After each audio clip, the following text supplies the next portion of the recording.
तो कैसा है बच्चा पार्टी?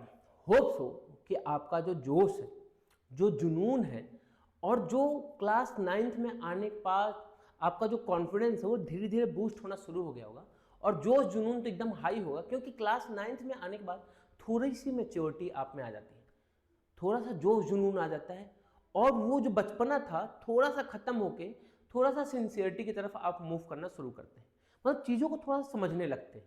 अब जब चीज़ों को आप समझने लगे हैं तो सब्जेक्ट भी आपको समझाने के लिए तैयार होता है। अब वो सब्जेक्ट जो सबसे ज़्यादा आपको समझाना चाहता है वो समझाना चाहता है मैथ्स। मैथ्स चाहता है कि आप उसको एकदम अच्छे से समझ लें, और एक बार आपने लाइफ में मैथ्स को समझ लिया तो बस फिर काम खत्म, फिर आपको लाइफ में मैथ्स से डरने की जरूरत नहीं है। और अगर नहीं समझा तब मैथ्स आपको हमेशा ही डराते रह जाएगा पूरी लाइफ। यही खास बात होती है मैथ्स की। तो उसी मैथ्स को समझने के लिए और आपके समझ को बढ़ाने के लिए, उसमें 4 चांद लगाने के लिए हम आपके साथ मार्वलस एकेडमी पे जुड़ चुके हैं। हो सके आप भी हमारे साथ जुड़ चुके होंगे। चैनल को लाइक शेयर और सब्सक्राइब बिल्कुल कीजिएगा, और साथ ही साथ बेल आइकन बटन दबाना बिल्कुल ना भूलिएगा कि जो भी लेटेस्ट अपडेट आए वो आप तक पहुंचे। अगर चैनल पसंद में आए, टीचर्स आपको अच्छे लगे, पढ़ाना उनका समझ में आए, तो अपने दोस्तों को शेयर भी जरूर से जरूर करना है। तो चलिए, लास्ट क्लास की अगर हम बात करें तो क्लास 9th के लास्ट क्लास में हमने सर्कल के कुछ थ्योरम्स को पढ़ा था, कुछ बेसिक और कुछ बेहतरीन बेहतरीन से थ्योरम को पढ़ा था। और मैंने कहा था कि जो लास्ट वाला थ्योरम मैंने डिस्कस किया था वो बहुत ही ज़्यादा इंपॉर्टेंट था आपके क्लास के लिए। अब आज की क्लास में हमको क्या पढ़ना है? तो आज की क्लास में हम पढ़ने जा रहे हैं साइक्लिक क्वाड्रिलेटरल, और इस चैप्टर को करेंगे द एंड। मैं नहीं चाहता कि कोई एक वीडियो बहुत ज़्यादा बड़ा बन जाए। जैसे बड़ा बन जाता है तो आप लोग बोर होने लगे, अरे यार मज़ा नहीं आ रहा है यार। बस ये मज़ा लाना है, ठीक है? तो इसलिए मैं वीडियो भी छोटा कर रहा हूँ कि आप लोग आराम से देख पाएँ। 27 मिनट, 30 मिनट, 20 मिनट देखने के बाद फिर थोड़ा सा रेस्ट कर लीजिए। धीरे धीरे धीरे धीरे फिर आपका जब एनर्जी आना शुरू होगी, जब पढ़ाई की तरफ लगना शुरू होंगे, तब लंबे लंबे वीडियो उठा कर पटक देंगे, ठीक है? और लहरों से डर के नौका पार नहीं होती, और कोशिश करने वालों की कभी हार नहीं होती। तो हार नहीं मानना है, कोशिश करते रहना है। तो आज का जो टॉपिक है वो है हमारा साइक्लिक क्वाड्रिलेटरल। चलिए साइक्लिक क्वाड्रिलेटरल को जोरदार तरीके से बिंदास वे में अपने सर अभिनव सर के साथ शुरू करते हैं। तो क्या है क्वाड्रिलेटरल? जो है उसको हम साइक्लिक क्वाड्रिलेटरल तब कहते हैं जब circle passing through all it's 4 vertices, उसके चारों ही वर्टिसेस से सर्कल पास कर रहा हो, या किसी भी क्वाड्रिलेटरल के चारों वर्टिसेस अगर सर्कल पे लाई करे तो उसको हम कहते हैं साइक्लिक क्वाड्रिलेटरल। ये जो ब्लिंक होता हुआ एक क्वाड्रिलेटरल दिख रहा है, उसके चारों वर्टिसेस जो है हमारे सर्कल पे लाई कर रहे हैं, इसको हम कहते हैं साइक्लिक क्वाड्रिलेटरल। इसमें एक प्रॉपर्टी ये होती है कि जो इसके अपोजिट एंगल्स होते हैं इनका सम 180 डिग्री के इक्वल होता है। तो पेयर ऑफ अपोजिट एंगल का जो सम होता है वो 180 डिग्री के इक्वल होता है। तो किसी भी साइक्लिक क्वाड्रिलेटरल में अपोजिट एंगल का जो सम होगा वो 180 डिग्री के इक्वल होगा। अपोजिट एंगल मतलब डी और B, B plus D 180 degree, angle A plus angle C 180 degree के इक्वल होगा। चलिए इसको समझते हैं और प्रूफ करते हैं। गिवन क्या है कि ये हमारे पास एक साइक्लिक क्वाड्रिलेटरल है। प्रूफ क्या करना है कि इनका जो सम होगा वो हमारा 180 डिग्री के इक्वल होगा। आपने कभी देखिए, सिंपल सा कॉन्सेप्ट समझिए, प्रूफ करने के लिए हमको बनाना पड़ता है ट्रायंगल। भाई प्रूविंग अगर लाना है तो ट्रायंगल की ही हमने प्रूविंग पढ़ी है, तो ट्रायंगल का फॉर्मेशन करेंगे, कुछ एंगल समझेंगे, जो चीज़ें हमने पहले से पढ़ के रखी। तो पहले से क्या पढ़ के रखी कि जो एंगल का होता है, एंगल जो सबटेंड करते हैं वो इक्वल एंगल सबटेंड करते हैं। तो हमने पहले ट्रायंगल को बनाया कैसे? तो इनके डायगोनल्स को ड्रॉ करके। तो डायगोनल्स बना एक AC और एक बन गया BD।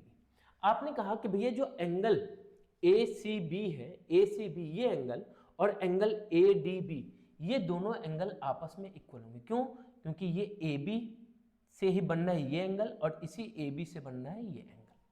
साथ ही साथ ये जो एंगल है और ये एंगल CAB और CDB ये भी आपस में इक्वल होंगे, क्योंकि सेम सेगमेंट CB से बनना है या फिर BC से बनना है। तो हमने पढ़ा कि angle subtended by the same segment are equal in length. अब अगर ये आपस में इक्वल है तो इनको LHS और RHS को हम ऐड कर लेते हैं। LHS RHS को ऐड करते हैं तो ADB प्लस BDC मिल के हमारा क्या बन जाएगा? ADC मिल जाएगा। आपने कहा ठीक है। अब इसका अपोजिट एंगल कौन सा है? ये है एंगल कौन सा? ABC। आपने कहा इन दोनों का सम 180 प्रूफ करना है। तो आपने कहा कि भैया दोनों तरफ हम ABC को क्या कर लेते हैं? ऐड कर लेते हैं। दोनों तरफ ए बी सी को ऐड कर लेते हैं। अब आपने कहा भैया अगर हम इस ट्रायंगल में देखें ए बी सी में ये एंगल और ये एंगल ए बी सी, इन तीनों का सम किसके इक्वल होगा? 180 डिग्री। कहाँ से? Angle sum property. तो A C B plus B A C plus A B C ये किसके इक्वल होगा? 180 डिग्री के। कहाँ से? Angle sum property of triangle से, angle sum property of triangle से। तो LHS हमारा किसके इक्वल हो गया? 180 डिग्री। RHS में क्या है? ADC और क्या है? ABC। तो ADC और ABC का जो सम होगा किसके इक्वल हो जाएगा? 180 डिग्री। क्यों? क्योंकि ये 180 डिग्री के इक्वल, तो ये भी 180 डिग्री के इक्वल। हमको जो चीज़ चाहिए था वो हमने क्या कर लिया? प्रूफ कर लिया कि ABC plus ADC 180 degree, ABC plus ADC 180 degree. आपने को जैसे इसको आपने 180 को प्रूफ किया, similarly angle BAD plus BCD, angle BAD plus BCD को भी हम क्या कह सकते हैं? 180 डिग्री। नहीं तो टोटल चारों एंगल का सम 360 होता है। 360 में से 180 इन दोनों का सम था, माइनस किया तो इस दोनों एंगल का सम कितना हो जाएगा? 180। तो जो चीज़ हमको प्रूफ करना था वो हमने प्रूफ कर लिया। एक ही प्रॉपर्टी होती है साइक्लिक क्वाड्रिलेटरल में कि अपोजिट एंगल का सम 180 डिग्री होता है, उसको भी हमने चुटकियों में प्रूफ कर लिया। किसी ने पूछा साइक्लिक क्वाड्रिलेटरल, तो a quadrilateral whose all the four vertices lies on a circle is known as cyclic quadrilateral.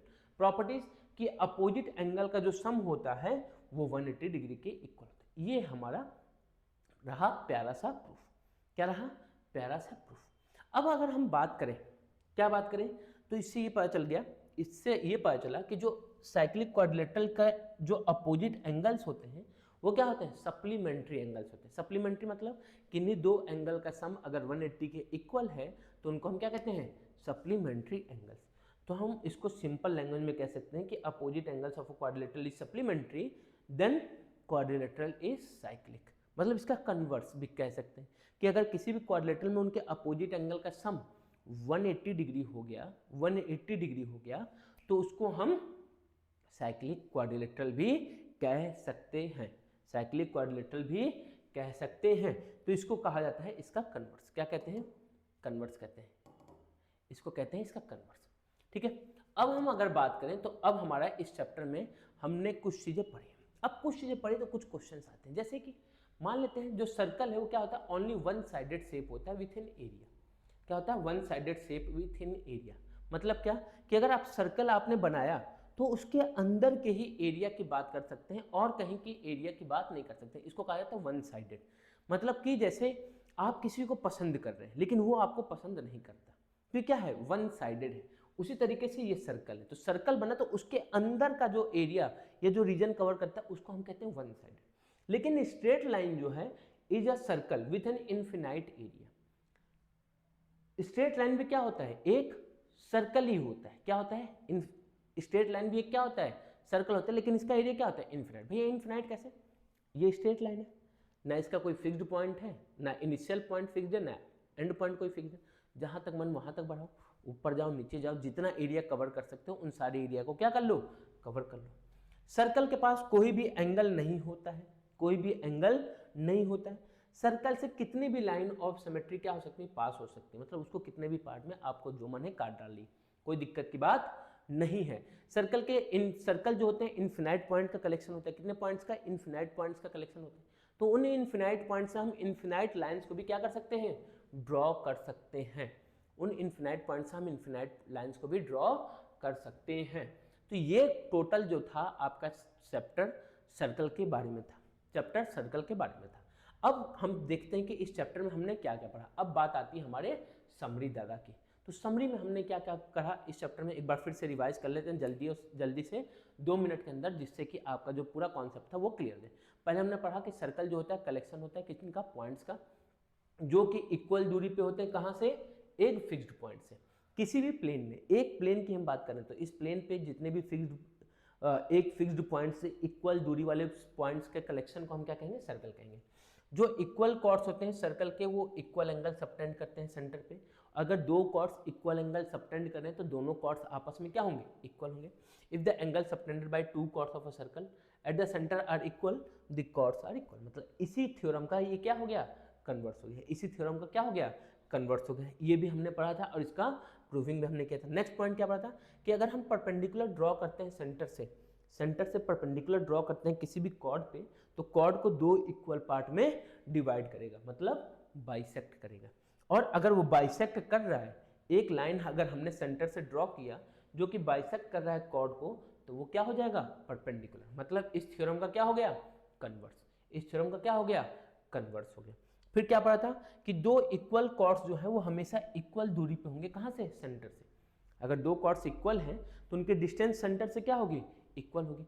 अगर 2 कॉर्ड्स का डिस्टेंस इक्वल है सेंटर से, 2 कॉर्ड्स का डिस्टेंस अगर इक्वल है तो वो आपस में इक्वल होंगे। Chords equal distance from the centre of a circle are equal. क्या हो गया, इस वाले थ्योरम का कन्वर्स हो गया। इस वाले थ्योरम का क्या हो गया, कन्वर्स हो गया। तो ये सारी चीजें हमने पढ़ी। इसके अलावा क्या क्या चीजें पढ़ी उसको भी देखते हैं। इसके अलावा हमने क्या पढ़ा, इसके अलावा जो है वो हमने क्या क्या पढ़ा उसको भी देख लेते हैं भाई। चल मेरे घोड़े, टिक टिक टिक। उसके आगे हमने क्या पढ़ा, उसके बाद हमने पढ़ा कि अगर 2 कॉन्ग्रुएंट आर्क है, कॉन्ग्रुएंट मतलब इक्वल आर्क है, तो इक्वल एंगल सबटेंड करेंगे, कहाँ पे, सेंटर पे। क्या करेंगे, इक्वल एंगल सबटेंड करेंगे। और अगर angle subtended bye arc eight the centre जो होगा वो हमेशा डबल होगा by the angle subtended at any point on the remaining part of circle. Circle के किसी रिमेनिंग पार्ट पे जो एंगल सबटेंड किया जाएगा उसका डबल एंगल हमेशा सेंटर पे सबटेंड किया जाएगा। Angle in the same segment of a circle are equal.